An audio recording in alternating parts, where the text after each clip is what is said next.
우리 주님의 날 다 같이 일어나셔서 함께 기도하심으로 하나님을 예배하시겠습니다. 내가 여호와를 항상 송축하며 내 입술로 항상 주를 찬양하리이다. 내 영혼이 여호와를 자랑하리니 곤고한 자들이 이를 듣고 기뻐하리로다. 하나님은 영이시니 예배하는 자가 영과 진리로 예배할지니라. 아멘. 좋으신 주님, 죄악 중에서 죽을 수밖에 없는 저희를 구원하시려고 독생자 예수 그리스도를 이 땅에 보내주신 은혜에 감사를 드립니다. 오늘은 교회력으로 새로운 한 해가 시작되는 대림절 첫 번째 주일입니다. 저희도 몸과 마음을 새롭게 하여 살아계신 하나님께 예배하고자 이 자리에 섰습니다. 거룩하신 삼위일체 하나님께서 친히 이곳에 임하셔서 저희가 드리는 예배를 기쁘게 흠향하여 주시기를 원합니다. 자비의 주님, 지난 한 주간 저희가 품었던 생각을 돌아보니 하나님을 사랑하기보다는 세상의 쾌락과 재물과 정욕을 갈망하며 살았습니다. 저희가 행했던 삶의 자취를 돌아보니 말씀에 순종하며 거룩한 길을 걷기보다는 진리를 외면하고 불의한 길을 걸을 때가 많았습니다. 하나님과 교회를 위하여 땀 흘리며 헌신한 기억은 없고 일신의 안위를 위해 보냈던 시간만 기억에 남습니다. 이 시간 저희의 부끄러운 모습을 있는 그대로 고백하오니 용서해 주시고 예수 그리스도의 십자가 보혈로 깨끗하게 씻어 주옵소서. 거룩하신 하나님 앞에 정결하고 합당한 예배자로 서게 하여 주옵소서. 예수님 이름으로 기도하오며 지금은 주님을 온전히 예배하기 위해 하나님과 나만이 아는 죄를 가지고 묵묵히 고백의 기도를 계속합니다.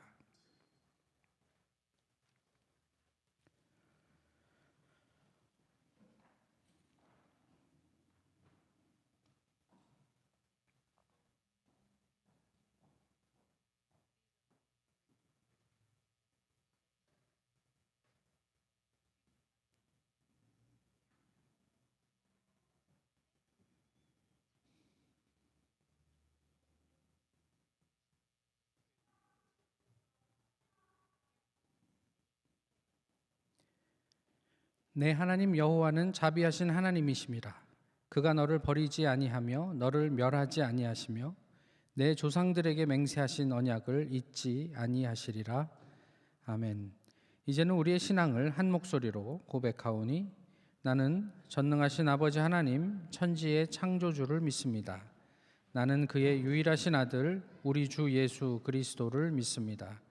그는 성령으로 잉태되어 동정녀 마리아에게서 나시고 본디오 빌라도에게 고난을 받아 십자가에 못 박혀 죽으시고 장사된 지 사흘 만에 죽은 자 가운데서 다시 살아나셨으며 하늘에 오르시어 전능하신 아버지 하나님 우편에 앉아 계시다가 거기로부터 살아있는 자와 죽은 자를 심판하러 오십니다. 나는 성령을 믿으며 거룩한 공교회와 성도의 교제와 죄를 용서받는 것과 몸의 부활과 영생을 믿습니다. 아멘.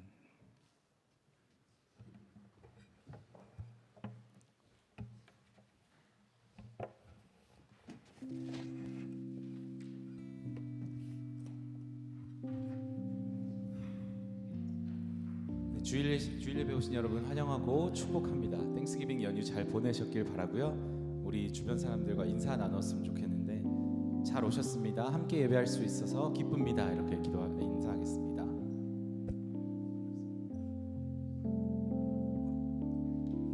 네, 오늘도 예배를 통해서 주님께서 회복과 은혜를 허락해 주실 것을 믿습니다. 우리 함께 박수치며 주님의 신실하심을 함께 찬양하겠습니다.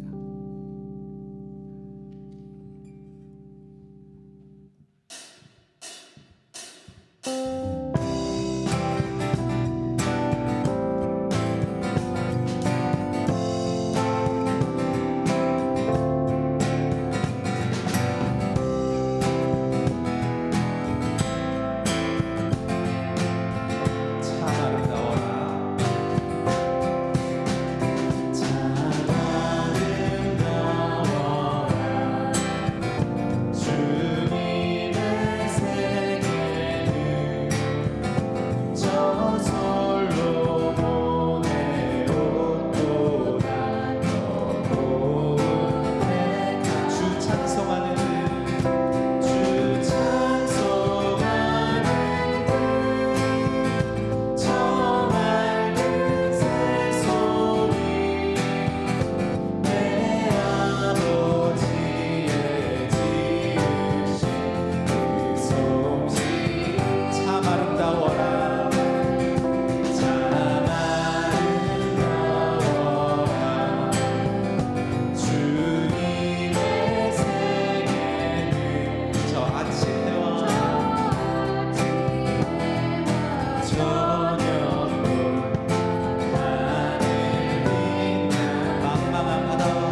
너를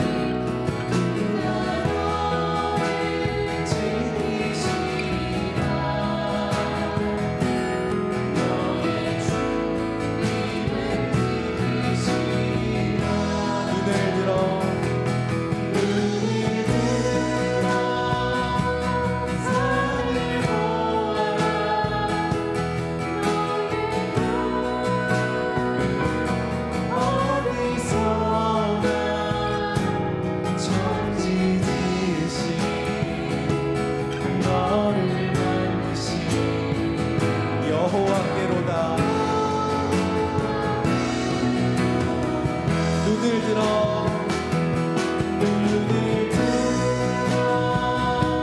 산을 보아라.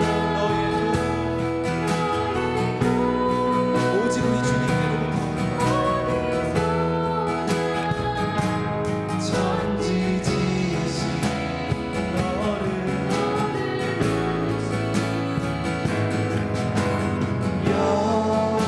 우리 마지막으로 함께 찬양하겠습니다. 눈을 들어 산을 보아라. 눈을 들어 산을 보아라. 너의 눈 어디서나 천지 지으신 너를 만드신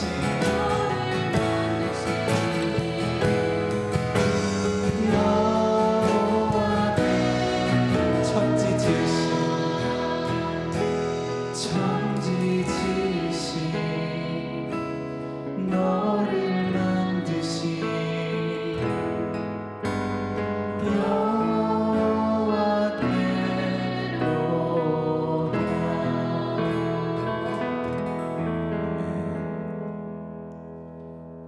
정말 우리를 눈동자와 같이 지키시고 또 우리의 모든 걸음을 책임지시는 주님에게 우리의 작은 마음 이 찰나의 예배라도 온전히 드리기를 원합니다. 우리 함께 나의 예배를 받으셔서 찬양하겠습니다. 오 주님 당신은 내 삶 구석구석까지 감찰하시며 나를 응원하시는 내 길을 밝혀서 영원한 생명의 길로 인도하시며 나를 격려하시는 분. 오 주님 당신은 내 삶 구석구석까지 감찰하시며 나를 응원하시는 분. 내 길을 밝혀서 영원한 생명의 길로 인도하시며 나를 격려하시는 분.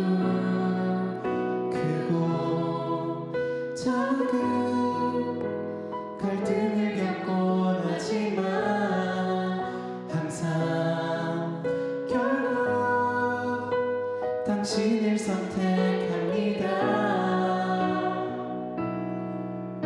나의 유일한 고백의 대상은 오직 아름다운 당신뿐입니다. 나의 유일한 고백의 대상은 오직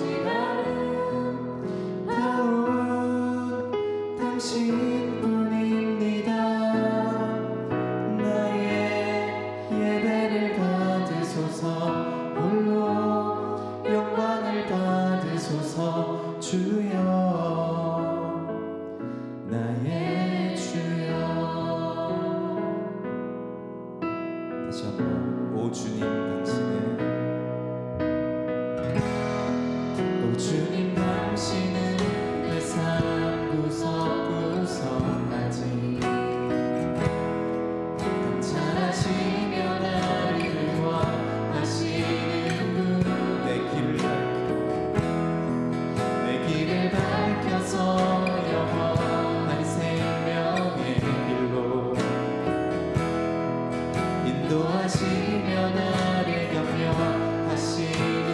크고 작은 크고 작은 갈등을 겪곤 하지만 항상 결국 당신을 선택 크고 작은 크고 작은 갈등을 겪곤 하지만 항상 당신을 선택 크고 작은 크고 작은 갈등을 겪곤 하지만 항상 결국 당신 우리 마지막으로 크고 작은 크고 작은 갈등을 겪고 모든 문제들 앞에서 우리는 언제나 주님을 선택합니다. 당신을 선택합니다. 나의 유일한 고백에 대해서는 오직 나를 다운 당신뿐입니다. 나의 유일한 고백에 대해서는 오직 당신 나의 유일한 고백 나의 유일한 고백에 대해서는 오직 나를 다운 당신뿐입니다. 나의 유일한 고백에 대해서는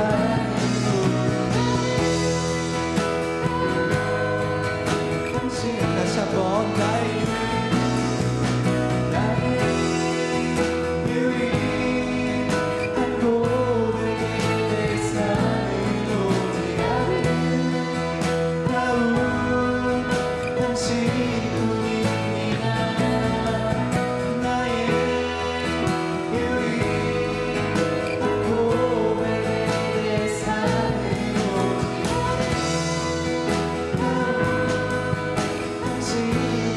나의 예배를 받으소서. 나의 예배를 받으소서. 홀로 영광을 받으소서. 주여 나의 주여 내 주님. 수많은 문제들 속에서 또 삶의 불확실성 속에서 주님이 우리를 만드시고 지키시고 이끌어가시는 분이심을 다시 한번 이 시간 고백합니다. 우리에겐 오직 당신뿐입니다. 우리 예배를 받아주시옵소서. 우리 예배를 놓고 이 시간 잠시 기도하며 나아가겠습니다.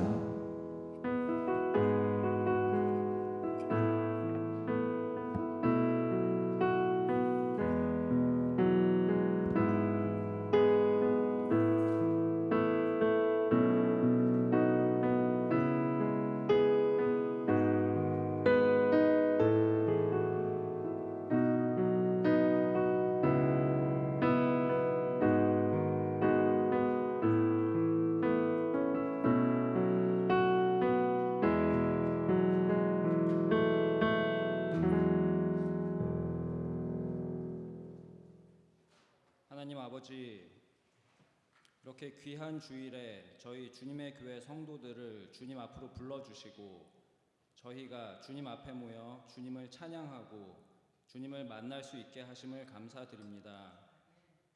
저희를 그냥 부르기만 하신 것이 아니라 저희를 위하여 주님의 귀한 상을 차려주시고 저희로 하여금 주님의 식탁에 앉아 마음껏 먹고 마시며 쉬게 하심을 감사드립니다. 하나님, 저희는 작고 연약하고 더러운 존재들이라 하나님의 귀한 상에서 함께 먹고 마실 자격이 전혀 없는 사람들입니다. 하지만 주님께서 이런 저희를 귀하게 여기시고 친히 씻기시고 귀한 옷을 입히시고 이 상에 앉혀주심을 감사드립니다. 특별히 저희의 은밀한 죄를 보여주시되 무서운 죽음의 저주를 내리시는 것이 아니라 오히려 이런 저희를 따뜻하게 안아주시고 부드러운 사랑의 음성으로 저희의 죄를 설명해 주시고 내가 너를 용서한다고 말씀해 주셔서 감사합니다. 부모가 어린 아이를 씻기듯 저희의 더러운 죄를 예수님의 은혜로 깨끗이 씻어주시고 부모가 아이에게 새 옷을 입히듯 저희에게 의의 옷을 입히시고 다시금 예수님의 은혜 가운데 살아갈 수 있는 기회를 주심에 감사드립니다. 하나님, 오늘 이 귀한 예배 시간에 주님의 상에서 베풀어 주시는 주님의 귀한 말씀을 저희가 잘 듣고 먹고 소화시켜 새 힘을 얻을 수 있도록 주님께서 도와주시옵소서. 저희의 힘으로는 할 수가 없사오니 성령께서 이곳에 오셔서 저희를 도와주시옵소서. 굳게 닫혀진 저희의 귀를 열어주시고 차가운 얼음같이 꽁꽁 얼어붙은 저희의 마음을 부드럽고 따뜻하게 녹여주시옵소서. 때때로 저희는 하나님의 말씀이 너무 어려워 이해할 수 없을 때도 있습니다. 진리의 영이신 성령께서 오늘 이 예배 가운데 함께 하셔서 저희의 마음에 하나님의 말씀을 쉽게 풀어 주시옵소서. 저희의 마음이 주님의 말씀을 듣고 뜨거워질 수 있도록 인도하여 주시옵소서. 하나님, 저희 주님의 교회가 작고 연약한 교회이지만 저희 교회를 통하여 아름다운 하나님 나라의 모습이 이 세상에 드러날 수 있기를 간절히 기도합니다. 나이가 많은 어르신들로부터 장년부, 청년부, 유스그룹, 유년부, 어린아이들에 이르기까지 하나님을 진심으로 사랑하는 사람들이 되게 하여 주시옵소서. 저희 모두가 작은 일에 충성하는 귀한 주님의 종들이 되게 하여 주시고 저희 모두가 하나님 나라를 간절히 사모하는 주님의 귀한 자녀가 되게 하여 주시옵소서. 오늘 이 예배가 끝난 후에 주님의 귀한 상에 모인 저희 형제 자매들을 다시금 세상으로 돌려보내실 때에 이 세상 모든 사람들을 차별 없이 사랑하시는 하나님의 그 마음을 저희에게 온전히 채워 주시옵소서. 저희가 하나님을 사랑하고 이웃을 사랑하는 마음을 가지고 이 세상에 살 수 있도록 도와주시옵소서. 저희 일상의 삶을 통하여 하나님의 나라가 이 세상에 널리 확장될 수 있기를 기도합니다. 예수님의 이름으로 기도합니다. 아멘.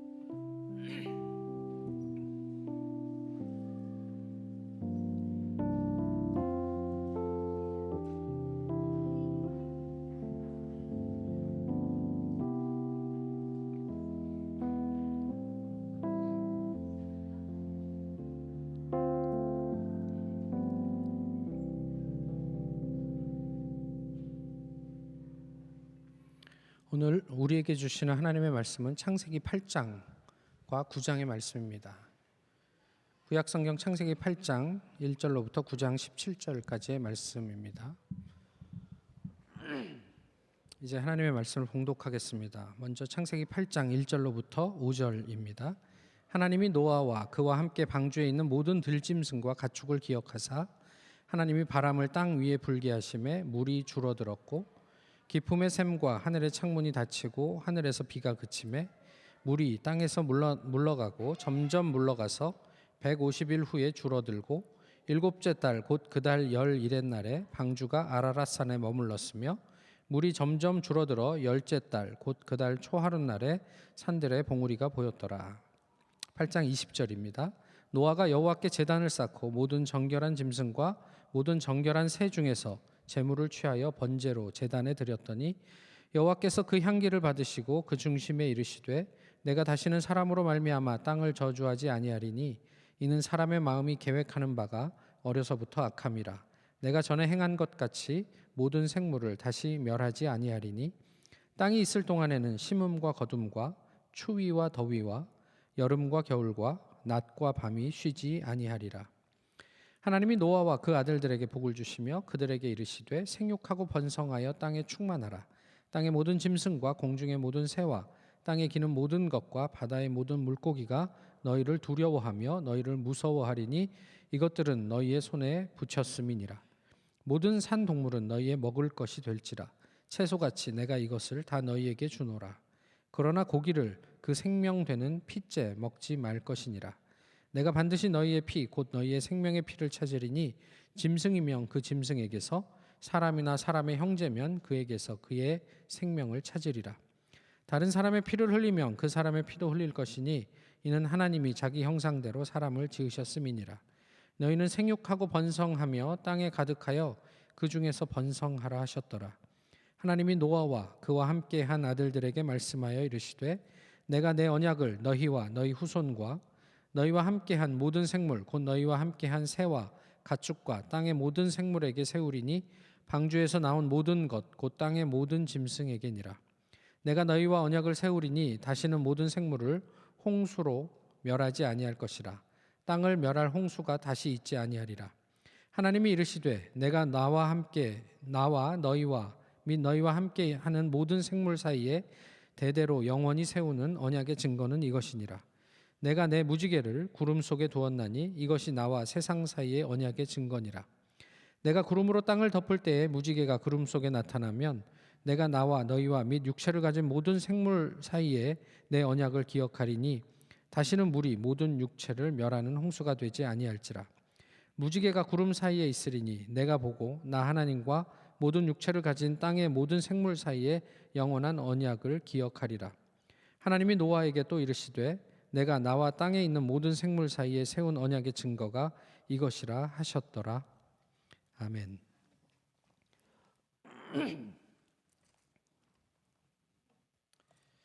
요즘 한국의 교인의 감소가 심상치 않죠. 2010년에서 21년, 한 10여 년 사이에 한국에 있는 한 교단, 그 노회에서 교인의 숫자를 좀 보니까 그 10년 사이에 한 40% 가까이 교인의 숫자가 줄었다고 그래요.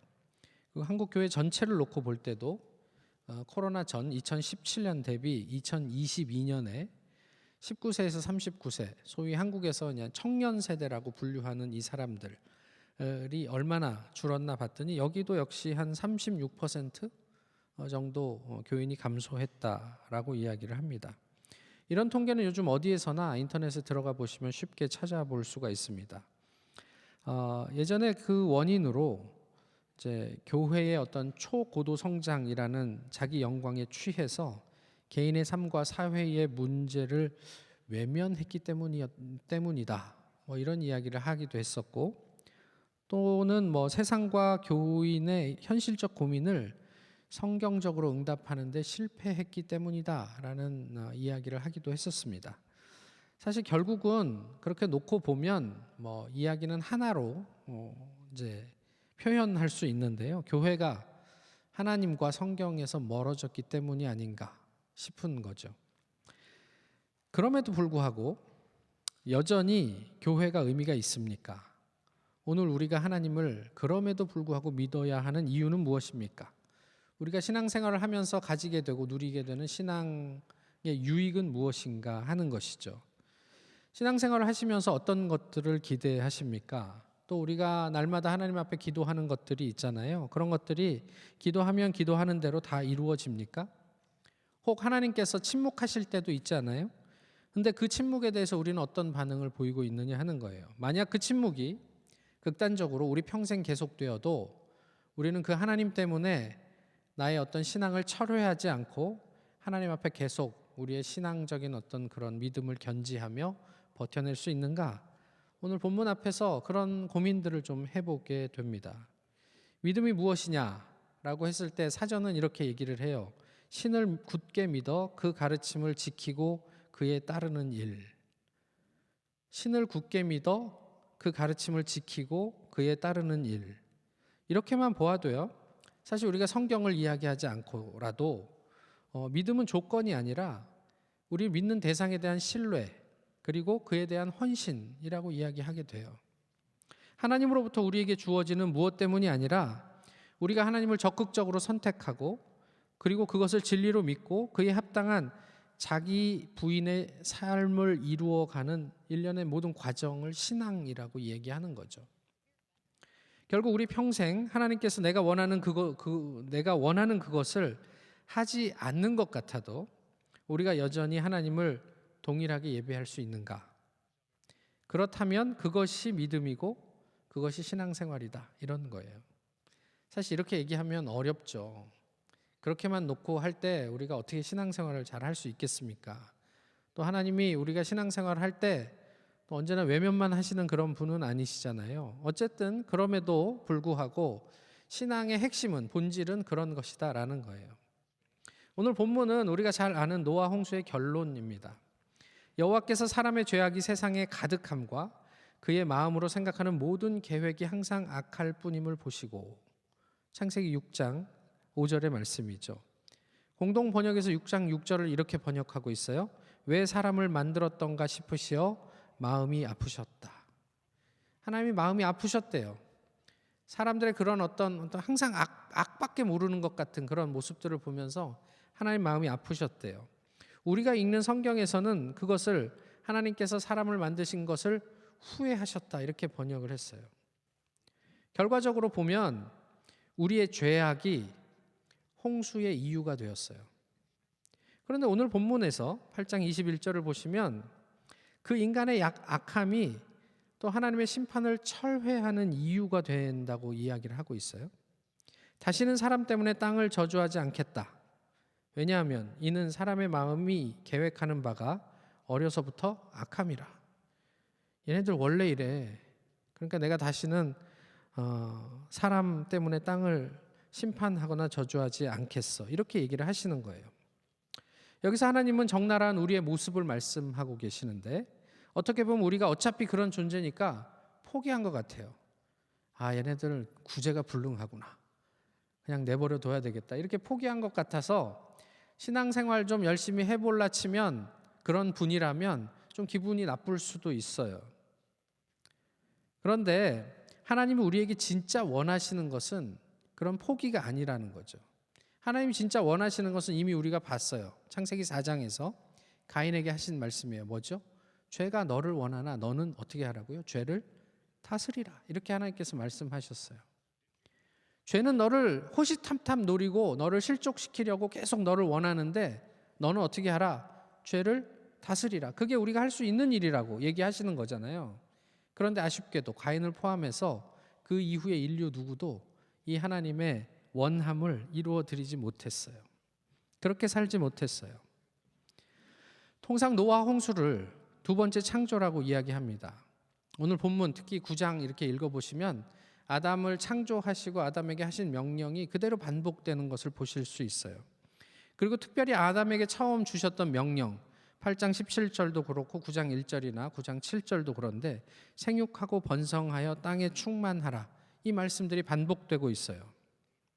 이게 아담이 하나님으로부터 받은 첫 명령인데, 두 번째 창조에서 노아에게 하신 말씀은 조금 다른 점이 있어요. 그게 뭐냐면 하나님의 결단이 추가되어 있어요. 무엇이냐면 내가 다시는 멸하지 아니할 것이다. 이런 하나님 스스로의 다짐이 그 명령에 포함되어 있다란 말이죠. 처음 창조에 대해서 하나님은 사람을 후회하셨습니다. 그런데 두 번째 창조 후에 하나님은 자신의 심판을 후회하십니다.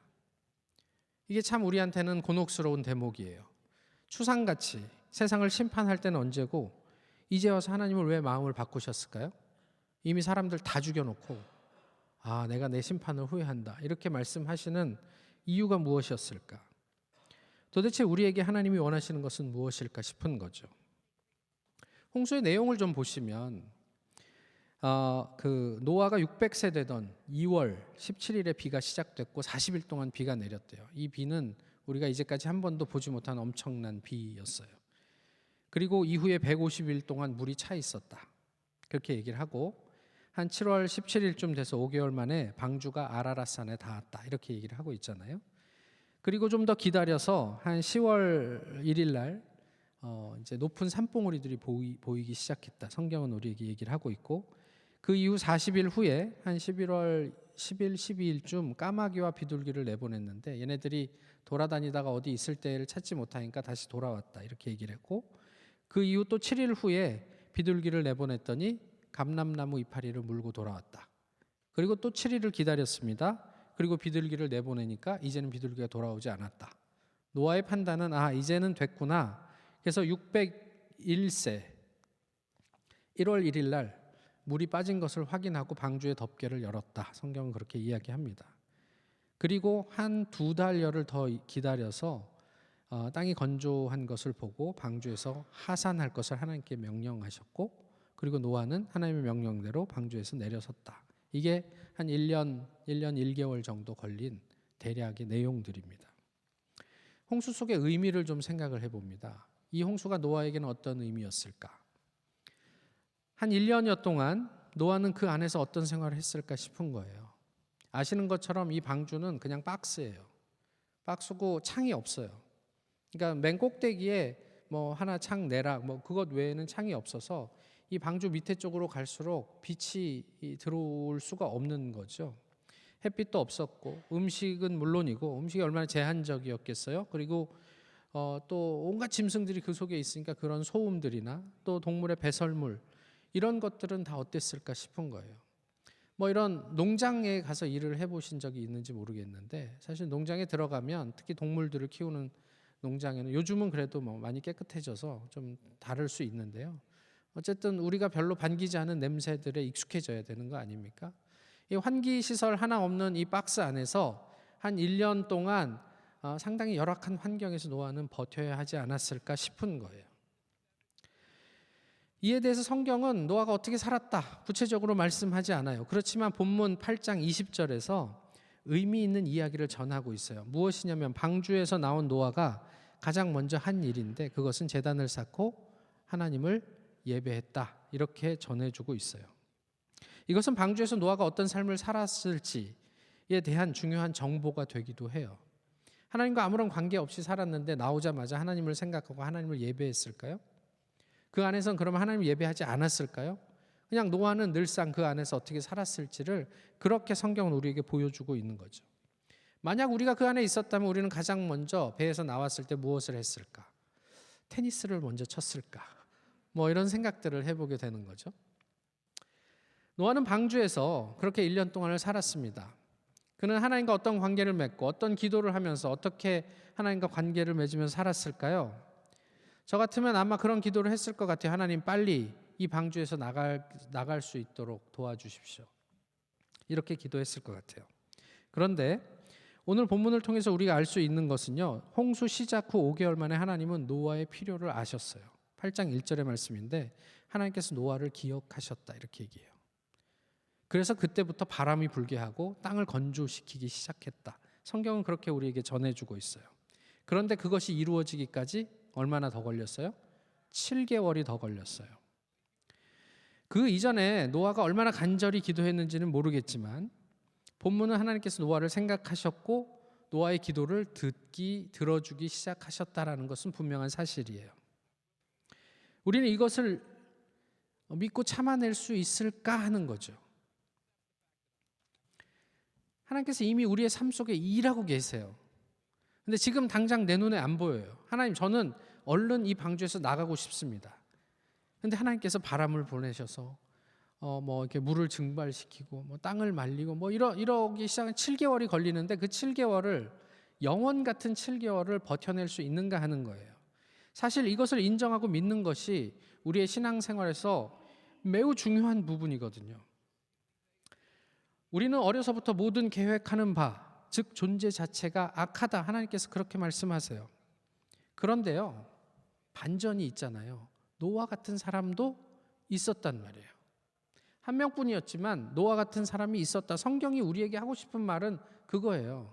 세상이 악하다 이런 얘기를 하고 싶은 게 아니고 그런데 노아가 있었어 라는 얘기를 하고 싶은 거예요.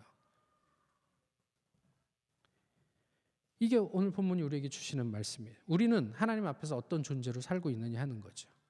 그냥 늘 악한 존재로 남들 다 그렇게 사니까 뭐 신앙생활인 게 별거 있어? 그냥 하나님 사랑하고 하나님께서 주시는 복 누리면서 이 땅에서 평화롭게 살면 그게 신앙생활이지 뭐 이것입니까? 아니면 적극적으로 하나님 앞에서 세상이 아무리 악해져도 세상 사람들이 나를 되게 웃기다고 평가를 하고 인정하지 않고 외로워져도 그 하나님 때문에 내가 하나님 앞에 오롯이 서 있을 수 있는 그런 존재인가? 그걸 오늘 본문이 우리에게 묻고 있고 이것이 홍수 속에서 노아가 보여주고 있는 의미가 아닌가 싶어요. 그 다음 홍수의 의미 하나님에게는 어떤 것인가? 한번 생각을 해보시죠. 하나님이 어떤 분이시냐면 뒤에 나오는 얘기지만 홍해를 가르시는 분이에요.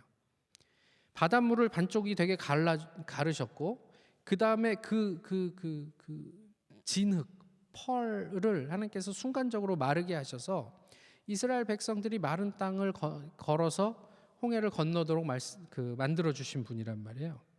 그들이 다 건너자 뒤따라오던 애굽 사람들이 들어가서 갈 때 갑자기 그것이 또 진흙이 돼서 걔네들이 거기 마차가 거기에 빠지고 뭐 이랬고 난리도 아니었다 이렇게 얘기를 하고 있는 그런 하나님으로 우리가 알고 있잖아요.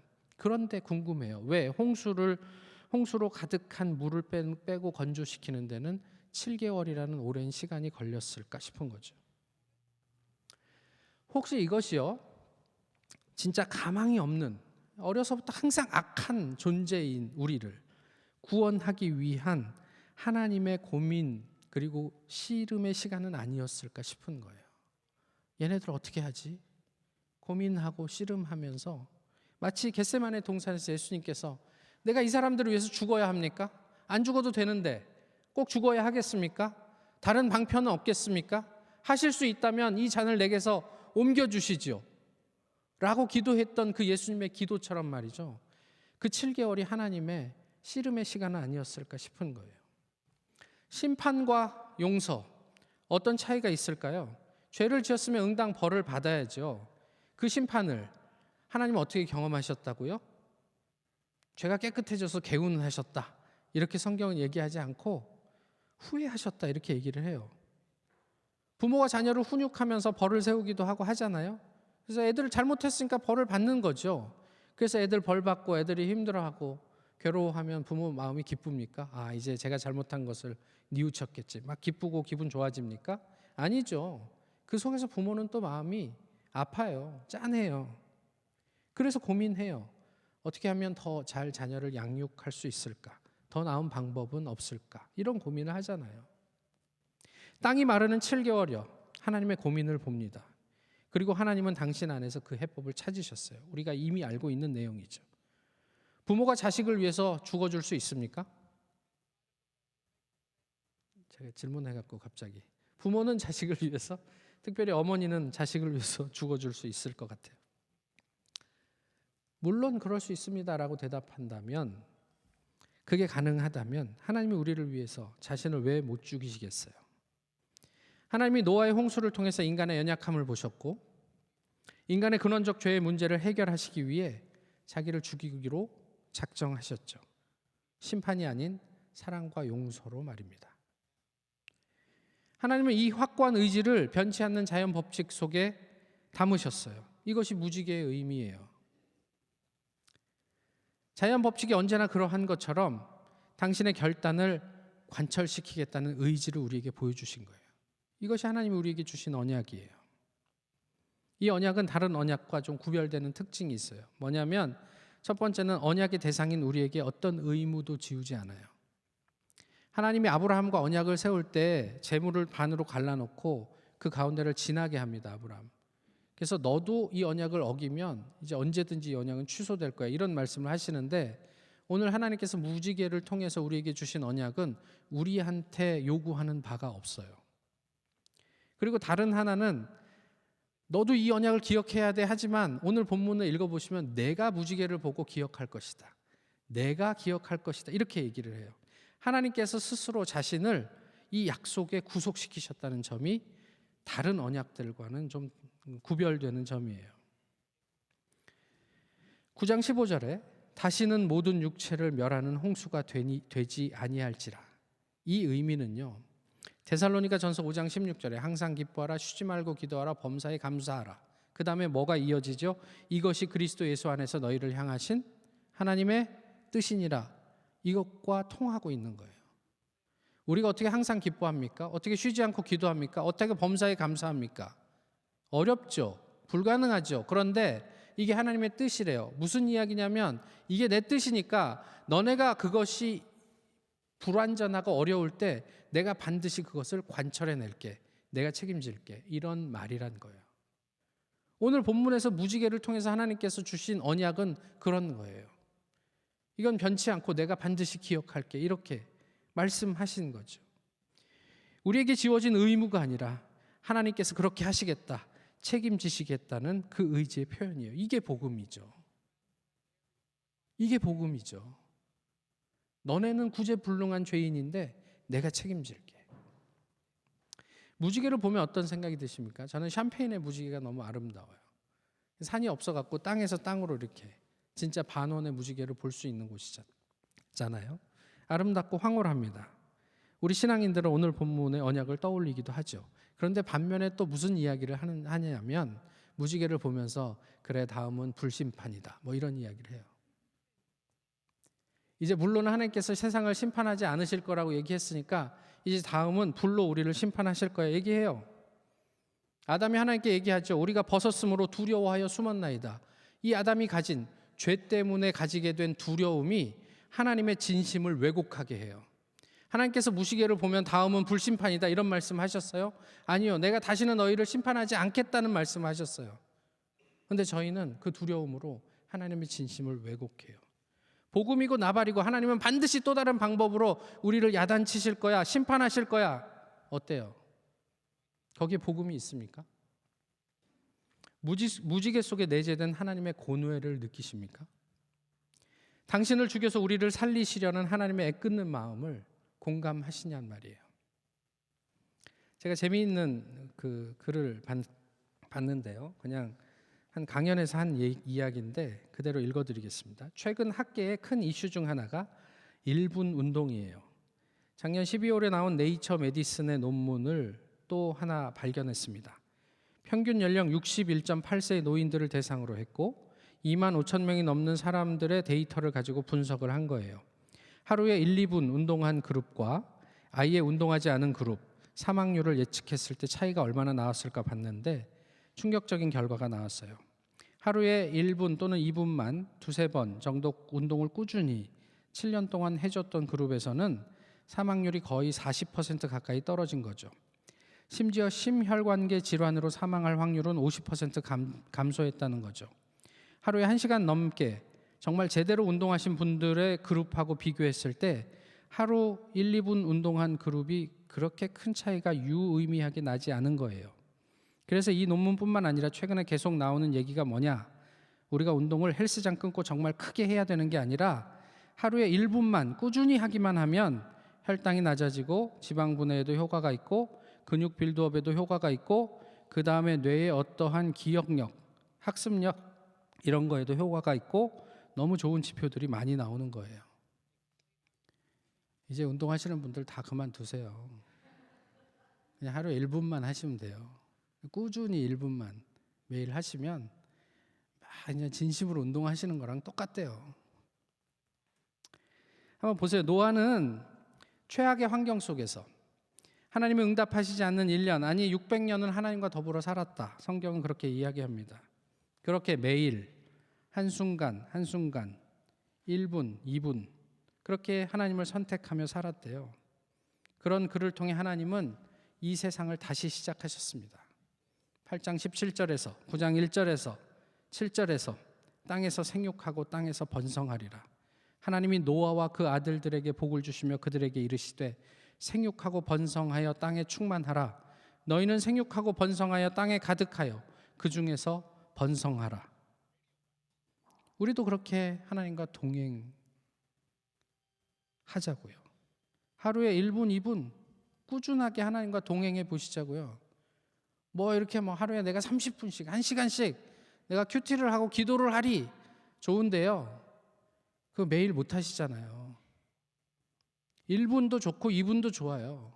꾸준하게 하나님과 한번 해보시자고요. 우리와 동행하시는 하나님은 또 우리에게 무엇을 말씀하실까? 그게 기대가 됩니다. 피천득 씨의 수필 인연이라는 책에 이런 내용이 있습니다. 어리석은 사람은 인연을 만나도 몰라보고 보통 사람은 인연인 줄 알면서도 놓치고 현명한 사람은 옷깃만 스쳐도 인연을 살려낸다. 하나님과 우리의 인연은 어떤 것입니까? 우리를 구하기 위한 하나님의 마음을 깊이 공감하는 2024년 대림절이 되기를 소망합니다. 기도하겠습니다. 보잘것없는 일상에 진심을 담을 수 있으면 좋겠습니다. 말씀과 기도 속에 주님과의 스치는 인연도 맛깔나게 살려내는 지혜로운 하늘 백성이 되면 좋겠습니다. 하여 누구도 알아주지 않는 것 같아도 주님으로 만족하며 주님과 동행하게 하옵소서. 그렇게 주님을 기대하고 기다립니다. 예수 그리스도의 이름으로 기도하옵나이다. 아멘. 찬송가 176장 함께 부르시겠습니다.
귀하신 주님, 지난 한 주간 저희를 지키시고 인도해 주신 은혜에 감사를 드립니다.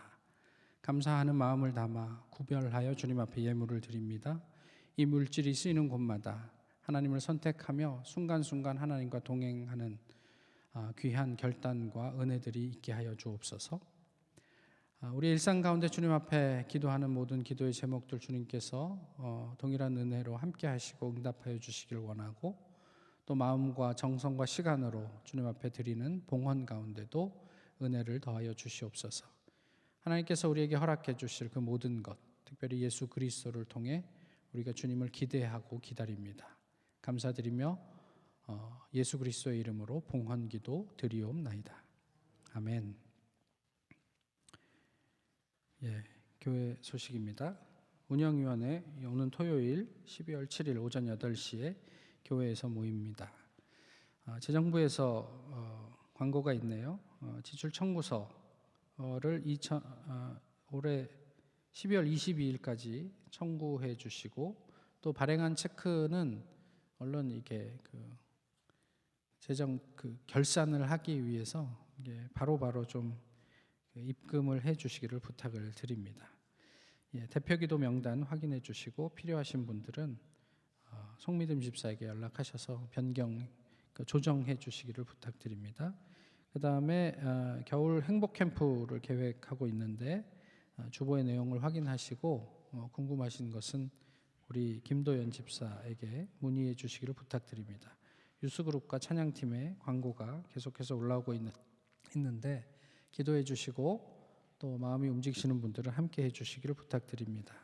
제가 빠뜨린 광고 있나요? 예, 없으시면 다 일어나셔서 기도하시고 예배 마치겠습니다.